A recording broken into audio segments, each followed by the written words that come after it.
महत्वाची बातमी, धुळ्याचे भाजप उमेदवार सुभाष भामरेंविरोधात बॅनरबाजी करण्यात आली आहे। मालेगावमध्ये अज्ञातांकडून भामरेंच्या विरोधात बॅनरबाजी करण्यात आली आहे। मतदारसंघातील हिंदुत्ववादी संघटनांचा भामरेंना विरोध आहे, असा खासदार मान्य आहे का, अशा आशयाचे बॅनर ठिकठिकाणी लागले। मतदारसंघासाठी हिंदुत्वासाठी योगदान काय, असा आशय या बॅनरवर लिहिण्यात आलेला आहे। आढावा घेतलेला आहे आमच्या प्रतिनिधींनी, पाहूयात।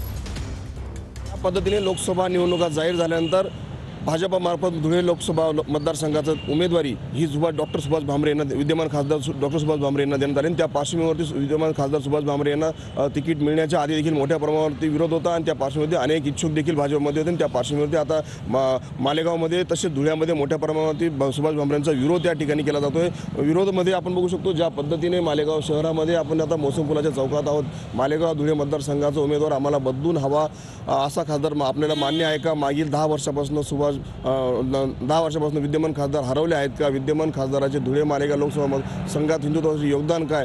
शारीरिक क्षमता नसलेला खासदार आम्हाला नको, खासदारकीसाठी न्याय देणारा उमेदवार धुळे लोकसभेला हवा, असा खासदार आपल्याला मान्य आहे का? असा बॅनर लावत मालेगावकरांनी तसेच धुळे लोकसभा मतदारसंघामध्ये असा बॅनर लावत कुठेतरी एक प्रकारची सुभाष भामरे यांना विरोधच केला आहे। त्या पार्श्वभूमीवरती या सगळ्या विरोधाच्या पार्श्वभूमीवरती भाजपला कुठेतरी याचा परिणाम भोगावा लागेल का, असं हे पाहणं महत्त्वाचं ठरणार आहे।